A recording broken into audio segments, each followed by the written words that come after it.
il a été compagnon des nouveaux réalistes avec Yves Klein et certains autres, vous connaissez, comme Tinguely, Niki de Saint-Phal, César, Armand, etc. etc.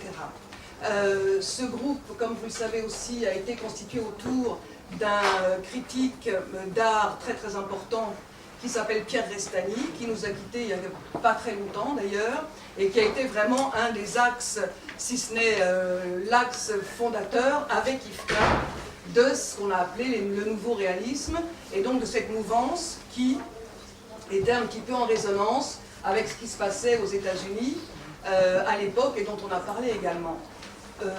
En ce qui concerne plus spécifiquement Jacques Villeglé, on sait qu'au tout début de ce qu'on peut appeler, je ne sais pas si je peux me permettre d'appeler ça une carrière, si c'est un peu trop pesant, ou un parcours, ou un itinéraire, enfin, peu importe, les mots sont innombrables, mais quoi qu'il en soit, c'est aux Beaux-Arts de Rennes, où il a fait ses études d'abord de peinture et de dessin, qu'il a eu l'occasion de rencontrer Raymond Ins, avec lequel, là encore, il y a eu un bon moment de route commune qui a été faite.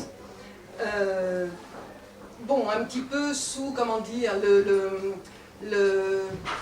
une structure qui justement voulait un petit peu nier la structure et surtout la notion d'auteur, et donc ils ont formé que l'œuvre n'était pas un auteur et une signature, mais était plutôt une action et une intervention. Donc ça a commencé dans les années à peu près 45.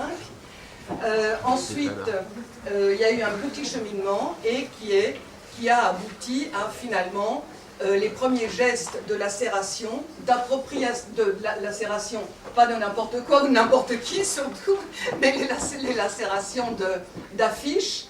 Donc on peut, si encore une fois la comparaison n'est pas abusive, utiliser le vocabulaire actuel et dire que Jacques Villeglé avec Raymond Ins ont été parmi les tout premiers street artistes, donc se sont appropriés des éléments déjà existants dans le paysage urbain, dans la ville, dans les rues et surtout les façades d'immeubles des rues, et ont créé ensuite quelque chose dans le cadre de l'atelier en faisant des compositions, des structurations.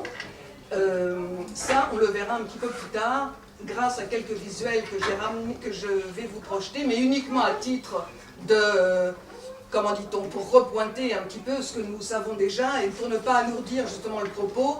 On va projeter que quelques visuels très rapidement et ensuite j'aimerais bien qu'il y ait surtout l'expression de Jacques Villeglé et vos questions qui font suite à ce qu'il pourra nous dire en amorce. Donc il y a eu lacération, geste d'artiste qui s'est approprié des éléments déjà existants, ça on le sait, et qui ensuite dans le cadre de l'atelier, sur des très très grands formats, très souvent, a recomposé des structures visuelles qui se voulaient au départ anonymes, donc en répondant un petit peu à l'anonymat de ce qui se passait dans la rue. C'est vrai que pendant plusieurs décennies, en tout cas les années 60, 70, voire peut-être même 80, il y a eu une série de passages.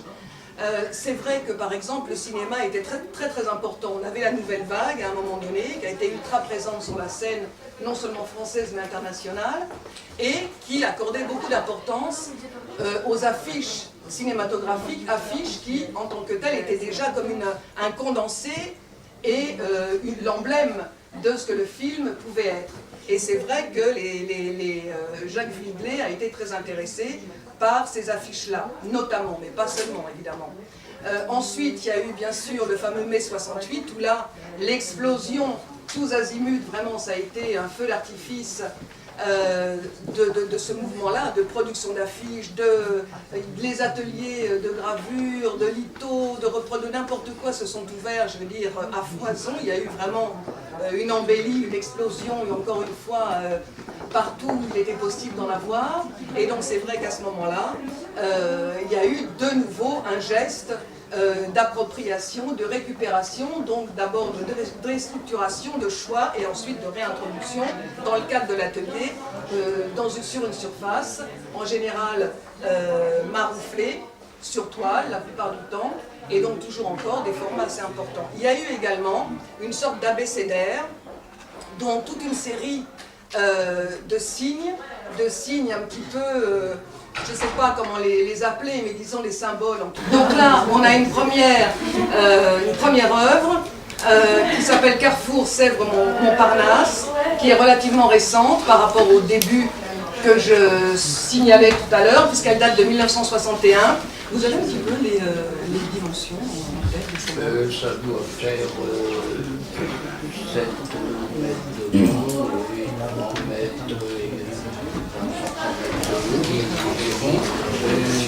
Donc c'est récent, 1961, par Nicolas qui nous a trouvé une salle pour ne pas nous mélanger avec les autres. Donc c'était la deuxième biennale et je voulais que cette deuxième biennale, quand on revient dans le même endroit avec quelque chose qui a fait beaucoup de bruit, eh bien c'était dangereux.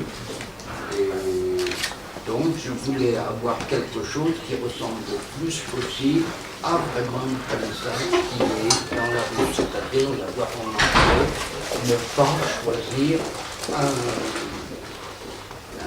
un morceau simplement.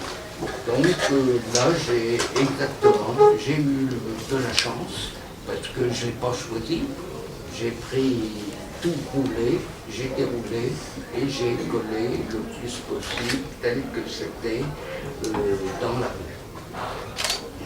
Donc à cette époque-là, j'ai reçu plein de coups de téléphone parce que c'était une photo qui n'était pas déchirée. Donc il fallait que j'expose ce que j'ai trouvé tel quel. Et j'ai résisté tant et plus. Je n'ai eu aucun article de bon dessus, mais j'ai vu autant la première biennale, les artistes étaient contre moi. À la deuxième biennale, les commissaires d'exposition avaient choisi il y avait 2 ans de méditation, avaient choisi des artistes un peu plus jeunes et plus ouverts. Et comme j'exposais dans la salle où les artistes se réunissaient pour donner des prix de ceci ou de cela, j'allais voir et je voyais que la nouvelle génération avait évolué, ceux qui avaient été choisis avaient un autre regard déjà sur la peinture. C'est-à-dire qu'en 1959, moi, Raymond, François Dufresne, Yves Klein qui était dans la salle des critiques et Jean Tinguely, nous avions transformé le milieu parisien. En 1959, les peintres ne voyaient que par la peinture à l'huile, brosse césarienne, le trompe-l'œil, etc. Et là, arrivaient déjà les peintres qui connaissaient le pop et tout ça. Ça, je suis considéré au moment comme un précurseur du pop art avec Jasper Jones, parce que à cette époque-là, Farol faisait des peintures qui étaient très peu colorées, et là vous avez tous les éléments du pop art, la photo, non serré, l'oiseau, les jambes, les mots, les couleurs, rose, bleu clair, etc. Donc je pense que c'est à cause de cette œuvre-là que j'ai été considéré que quand il y a une salle pop, j'ai une œuvre exposée avec les pop artistes et ce qu'on appelait les néo-dada américains. Cette œuvre, donc, vous voyez, je l'ai collée sur le mur sans même l'avoir choisie. Parce que mon concept était que, comme un photographe, je prenais un objet et ça devenait une œuvre d'art.